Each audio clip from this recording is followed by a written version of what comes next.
Hello everyone, स्वागत है आप लोगों का एक और नई वीडियो में। आज फिर मैं आपके लिए वेरी इंपॉर्टेंट वीडियो लेके आया हूं, जिसमें मैंने कई सारे प्रश्नों को लिया है जो विभिन्न प्रतियोगी परीक्षाओं में बार बार पूछे जाते हैं, जैसे railway group D, SSC, bank, army, state level के जितने भी एग्ज़ाम होते हैं सभी में ये प्रश्न आते हैं। इस वीडियो में हमने 3 सब्जेक्ट को कवर किया है। इसमें हमने general knowledge, general science, reasoning तीनों के वेरी इंपॉर्टेंट क्वेश्चन लिए हैं। बिना देर की वीडियो शुरू करते हैं। सबसे पहला प्रश्न देखते हैं। जय जगत का नारा किसने दिया? जय जगत का नारा किसने दिया था? Option A Vinoba Bhave, option B Bharatendu Harishchandra, option C Iqbal, option D Abdul Kalam Azad. तो राइट आंसर होगा ऑप्शन ए विनोबा भावे। जय जगत का नारा किसने दिया था? Option A Vinoba Bhave. Next अगला प्रश्न है सेकंड, सुंदरबन का डेल्टा कौन सी नदी बनाती है? जो सुंदरबन का डेल्टा होता है कौन सी नदी बनाती है? Option A Narmada Tapti, option B Ganga, option C Brahmaputra, option D Ganga Brahmaputra. तो इसमें बी ऑप्शन मतलब गंगा भी बनाती है और सी ऑप्शन ब्रह्मपुत्र भी बनाती है। ठीक है, दोनों नदियां बनाती हैं। तो राइट आंसर होगा ऑप्शन डी गंगा ब्रह्मपुत्र। ठीक है, सुंदरबन का डेल्टा कौन सी नदी बनाती है? Option D Ganga Brahmaputra. Next अगला प्रश्न है तीसरा, हिंदी भाषा का पहला समाचार पत्र कौन सा था? हिंदी भाषा में छपने वाला पहला जो न्यूज़पेपर था कौन सा था? Option A Amar Ujala, option B Dainik Bhaskar, option C Hindustan time, option D Udant Martand. ठीक है, तो राइट आंसर होगा ऑप्शन डी उदंड मार्तंड। ठीक है, हिंदी भाषा का पहला समाचार पत्र कौन सा था? Option D Udant Martand. Simple है। नेक्स्ट अगला प्रश्न है चौथा, हैदराबाद में स्थित चार मीनार का निर्माण किसने करवाया था? हैदराबाद में जो चार मीनार है उसका निर्माण किसने करवाया था?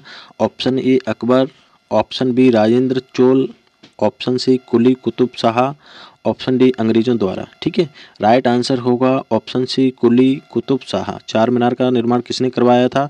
कुली कुतुब शाह ने। ठीक है, सिंपल है। नेक्स्ट अगला प्रश्न है पांचवा, भारत की सबसे लंबी स्थलीय सीमा किस देश से लगती है? मतलब सबसे लंबी स्थलीय सीमा किस देश से लगती है? Option A Afghanistan, option B Bangladesh, option C Myanmar, option D Bhutan. Right answer होगा ऑप्शन बी बांग्लादेश। कितने किलोमीटर की सीमा लगती है? 4096 किलोमीटर। ठीक है, भारत से 4096 किलोमीटर लंबी स्थलीय सीमा जो कि बांग्लादेश देश की लगती है। ठीक है, सिंपल है। नेक्स्ट अगला क्वेश्चन है छठवा, राजस्थान का शिमला किसे कहते हैं? Option A Varanasi, option B Chhattisgarh, option C mount Abu, option D Meghalaya. ठीक है, तो राइट आंसर होगा ऑप्शन सी माउंट आबू। ठीक है, इसको राजस्थान का शिमला बोलते हैं क्योंकि राजस्थान का एकमात्र ठंडा प्रदेश है। ठीक है, इसीलिए माउंट आबू को राजस्थान का शिमला बोला जाता है। ठीक है, नेक्स्ट अगला क्वेश्चन है सातवां जो कि साइंस से लिया गया है। पेप्सिन है एक, पेप्सिन क्या है? Option A hormones, option B enzyme, option C vitamin, option D बढ़िया। ठीक है, राइट आंसर होगा ऑप्शन बी एंजाइम। पेप्सिन क्या है? एक एंजाइम है। ये क्या करता है? प्रोटीन को पेप्टाइड में तोड़ देता है। किस में तोड़ देता है? पेप्टाइड। प्रोटीन को पेप्टाइड में तोड़ने वाला एंजाइम होता है पेप्सिन। ठीक है, तो पेप्सिन क्या है? एंजाइम। सिंपल है। नेक्स्ट अगला क्वेश्चन है आठवां, मानव शरीर में पित्त कहाँ जमा होता है? पित्त को इंग्लिश में बाइल बोलते हैं, बाइल जूस। ठीक है, बाइल जूस कहाँ पर जमा होता है? ऑप्शन ए पित्ताशय, पित्ताशय को इंग्लिश में बोलते हैं गाल ब्लेडर। ऑप्शन बी अमाशय, अमाशय को बोलते हैं स्टमक। ऑप्शन सी अग्नाशय यानी पेंक्रियाज, ऑप्शन डी यकृत यानी लिवर। ठीक है, तो राइट आंसर होगा पित्ताशय। पित्त कहाँ पे जमा होता है? पित्ताशय में जमा होता है। बनता कहाँ है? लिवर में बनता है। जैसे हम डायग्राम से समझें तो इधर ये स्टमक होता है यानी पेट। ठीक है, इसको बोलते हैं यू आकार की जो संरचना है इसको ड्यूडेनम बोलते हैं। तो यहाँ पर लिवर होता है। क्या होता है? लिवर। ठीक है, लिवर के नीचे की साइड इधर होता है गाल ब्लैडर यानी पित्ताशय। ठीक है, तो लिवर में बाइल जूस बनता है मतलब पित्त बनता है और बनने के बाद गाल ब्लैडर में स्टोर हो जाता है यानी पित्त में स्टोर हो जाता है। तो मानव शरीर में पित्त कहाँ जमा होता है? ऑप्शन ए पित्ताशय। बनता कहाँ है? यकृत में। सिंपल है। नेक्स्ट अगला क्वेश्चन है नवा, सर्वप्रथम रक्त परिसंचरण तंत्र की खोज किसने की? मतलब जो ब्लड सर्कुलेशन सिस्टम है उसकी खोज किसने की थी सर्वप्रथम? ठीक है। Option A Landsteiner, option B Kornberg, option C Brown, option D William Harvey. ठीक है, तो जो ब्लड सर्कुलेशन सिस्टम है, रक्त परिसंचरण तंत्र है, इसकी खोज ऑप्शन डी विलियम हार्वे ने सर्वप्रथम की थी। ठीक है, राइट आंसर क्या होगा? William Harvey. अगला क्वेश्चन है 10वां, दुग्ध प्रोटीन यानी जो मिल्क में पाई जाने वाली प्रोटीन है को पचाने वाला एंजाइम, उसको कौन पचाता है? Option A rennin, option B ptyalin, option C pepsin, option D lipase. Right answer होगा ऑप्शन ए रेनिन। ठीक है, कौन? ऑप्शन ए रेनिन दूध में पाई जाने वाली प्रोटीन को पचाता है। नेक्स्ट, अगला क्वेश्चन है 11वां, मानव शरीर में कौन सा अम्ल होता है? मतलब मानव शरीर में कौन सा अम्ल होता है? ऑप्शन ए एसिटिक अम्ल, ऑप्शन बी मेथेनाइक अम्ल, ऑप्शन सी हाइड्रोक्लोरिक अम्ल, ऑप्शन डी सिट्रिक एसिड। ठीक है, राइट आंसर होगा ऑप्शन सी हाइड्रोक्लोरिक अम्ल। ठीक है, HCl। ठीक है, कहाँ पे पाया जाता है? मतलब शरीर में कहाँ पे बनता है? तो अपना जो स्टमक होता है, पेट होता है, इसकी जो दीवारें होती हैं, ठीक है, दीवारों से स्रावित होता है HCl। ठीक है, क्या करता है? भोजन के बड़े अणुओं को छोटे अणुओं में तोड़ने का काम करता है HCl। ठीक है, तो कौन सा अम्ल बनता है? हाइड्रोक्लोरिक अम्ल। सिंपल है। नेक्स्ट, अगला प्रश्न है 12वां, मानव शरीर में भोजन का रक्त द्वारा अवशोषण कहाँ पर होता है? यानी हम जो भोजन खाते हैं उसमें से जो पोषक तत्व हैं उनका अवशोषण रक्त में कहाँ पर होता है? ऑप्शन ए यकृत यानी लिवर, ऑप्शन बी अमाशय, ऑप्शन सी छोटी आंत, ऑप्शन सी बड़ी आंत। राइट आंसर होगा ऑप्शन सी छोटी आंत। ठीक है, डायग्राम बना लेते हैं। ठीक है, इस तरह से ये आपका स्टमक है। ठीक है, ये छोटी आंत है। ठीक है, उसके बाद में फिर ये बड़ी आंत है। ठीक है, तो ये है छोटी आंत। क्या है ये? स्मॉल इंटेस्टाइन, छोटी आंत। ठीक है, छोटी आंत में माइक्रोबिलाई पाए जाते हैं। क्या पाए जाते हैं? माइक्रोबिलाई। ठीक है, तो इधर छोटी आंत में माइक्रोबिलाई पाई जाती हैं। माइक्रोबिलाई के द्वारा जो भोजन में पोषक तत्व होते हैं उनका अवशोषण होता है और उस पोषक तत्वों को किस में मिला दिया जाता है? ब्लड में। ठीक है, तो रक्त द्वारा अवशोषण कहाँ पे होता है? ऑप्शन सी छोटी आंत यानी इसमें। सिंपल है। नेक्स्ट, अगला क्वेश्चन है 13वां, मनुष्य में कुल कितनी हड्डी होती हैं? ठीक है, option A 212, option B 206, option C 202, option D 200। Right answer होगा ऑप्शन बी 206। मनुष्य में कितनी हड्डियां होती हैं? 206 प्रकार की। ठीक है, नेक्स्ट, अगला प्रश्न है 14वां, मनुष्य के शरीर में पसलियों के कितने जोड़े होते हैं? ठीक है, option A 12, option B 10, option C 14, option D 11। Right answer होगा ऑप्शन ए 12। ठीक है, पसलियों के कितने जोड़े होते हैं? 12। टोटल पसलियां कितनी होती हैं? तो 24। 12 जोड़े यानी 24 पसलियां होती हैं। ठीक है, सिंपल है। नेक्स्ट, अगला प्रश्न है 15वां, मानव शरीर की सबसे छोटी हड्डी है। मानव शरीर की सबसे छोटी हड्डी कौन सी है? Small bone.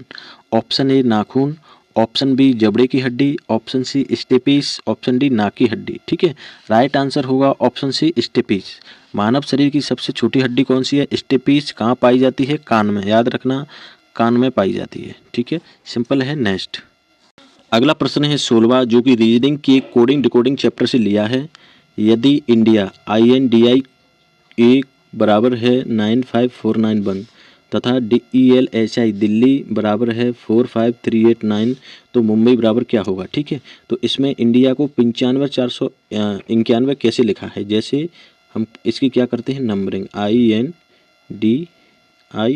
ठीक है, तो आई का नंबर 9, नंबरिंग आपको याद करनी पड़ेगी। N का 14, D का 4, I का 9, A का 1। ठीक है, तो 9 है नंबर, तो इधर 9 लिख लिया। ठीक है, N का नंबर 14 होता है 1 4, तो क्या किया है? 1 और 4 को जोड़ के लिख दिया है।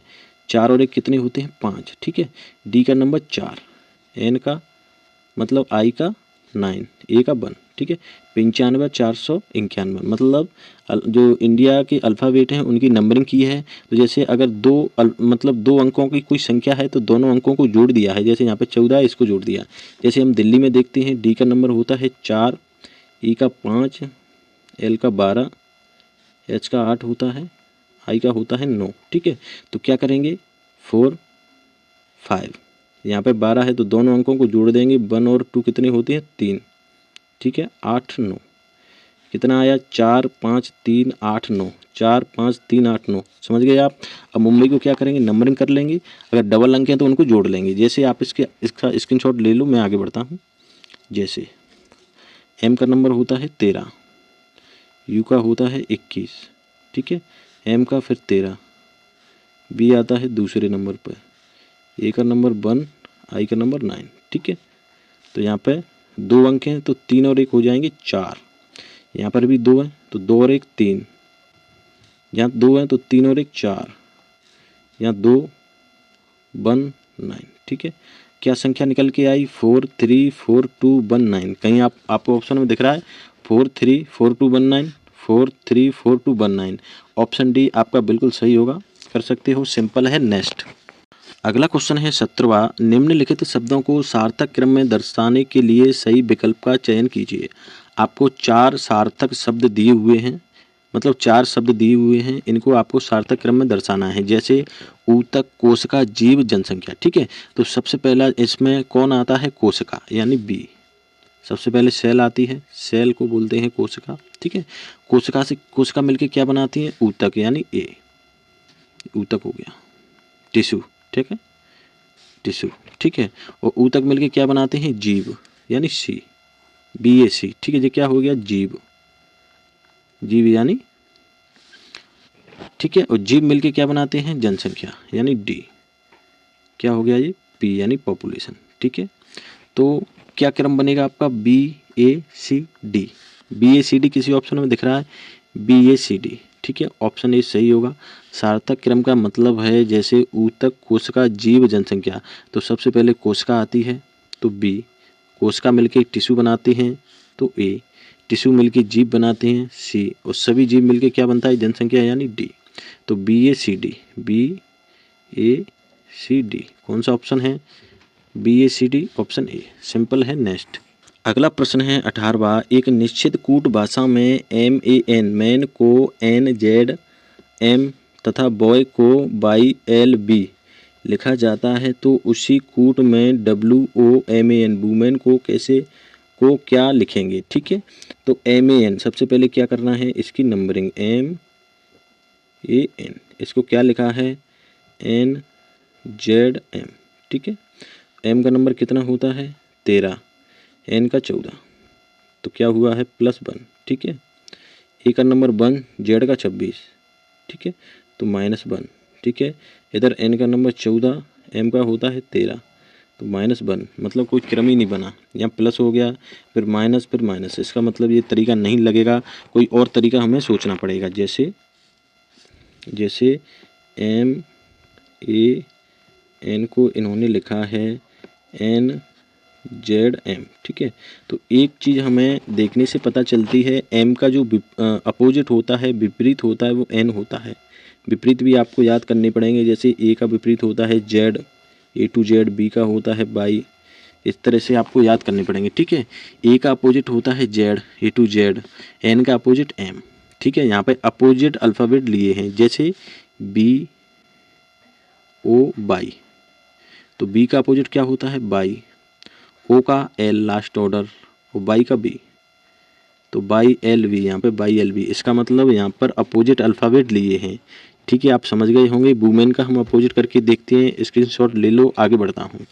जैसे W का अपोजिट क्या होगा, डायरेक्ट वर्ड यानी D, O का लास्ट ऑर्डर यानी L, M का N, A का A to Z, N का अपोजिट होगा M, अपोजिट क्या निकल के आया, DLNZM, किसी ऑप्शन में दिख रहा है DLNZM, ऑप्शन पहला ही बिल्कुल राइट है, DLNZM, समझ गए आप, कुछ नहीं किया, अपोजिट अल्फ़ाबेट लिए हैं, सिंपल है। नेक्स्ट अगला प्रश्न है 19वां, मोहन ने अपने दोस्त को एक महिला से परिचय देते हुए कहा, यह मेरी बेटी के पति के लड़के की नानी है, तो वह औरत का मोहन से क्या संबंध है, ठीक है। तो ब्लड रिलेशन, रक्त संबंध रीजनिंग का क्वेश्चन है। इस तरह के क्वेश्चन में आपको खुद उस जगह मान लेना है। जैसे मोहन ने अपने दोस्त से कहा, हो गया मोहन, ठीक है, इधर हो गई महिला, तो महिला कौन है, मोहन की बेटी, ठीक है। मेरी बेटी मतलब मोहन की बेटी, बेटी का पति, पति हो गया, ठीक है।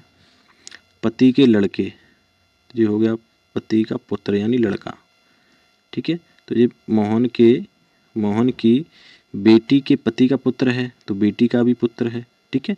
यानी मोहन का ये बेटी हुई, ये दामाद हो गया, ठीक है। और ये नाती हो गया, ठीक है। कि नानी है मतलब पुत्र की नानी है ये, नानी, ठीक है। कौन है? मतलब मोहन की बेटी, बेटी का पति हो गया दामाद, पुत्र हो गया यानी उसका नाती हो गया, तो पुत्र की नानी है, तो मोहन की कौन हुई? पत्नी, कौन हुई? पत्नी, ठीक है। तो राइट आंसर क्या होगा? पत्नी। किसी ऑप्शन में दिख रहा है? पहला ऑप्शन है पुत्री, ऑप्शन बी माँ, ऑप्शन सी सास, ऑप्शन डी नानी, ठीक है। तो इसमें किसी आप ऑप्शन को मतलब इसमें चारों ऑप्शन गलत दिए हैं, आप इधर पत्नी कर लीजिए, ठीक है।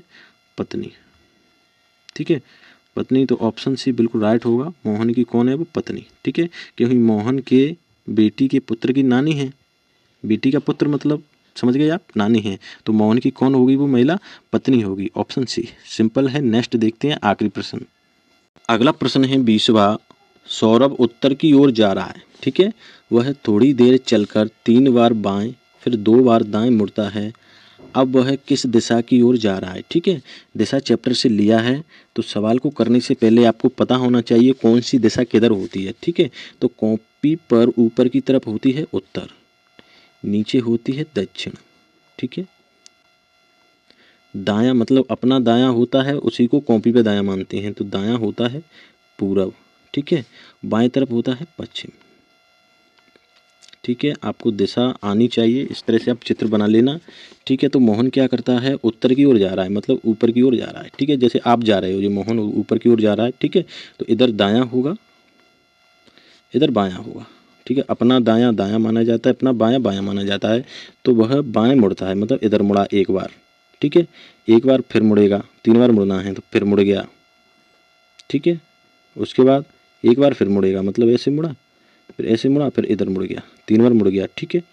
उसके बाद 2 बार दाएं मुड़ता है, एक बार दाएं इधर मुड़ गया, खुद मुड़ना है मतलब, ठीक है। एक बार फिर मुड़ गया इधर दाएं, इधर मुड़ गया। तो किस दिशा की ओर जा रहा है? पश्चिम दिशा की ओर। इधर कौन सी दिशा है? पश्चिम दिशा। पूरब इधर है तो पश्चिम दिशा इधर है, ठीक है। तो राइट आंसर क्या होगा? ऑप्शन डी पश्चिम। सिंपल है, खुद खड़े हो जाना, जैसा वो कहे उधर मुड़ जाना है।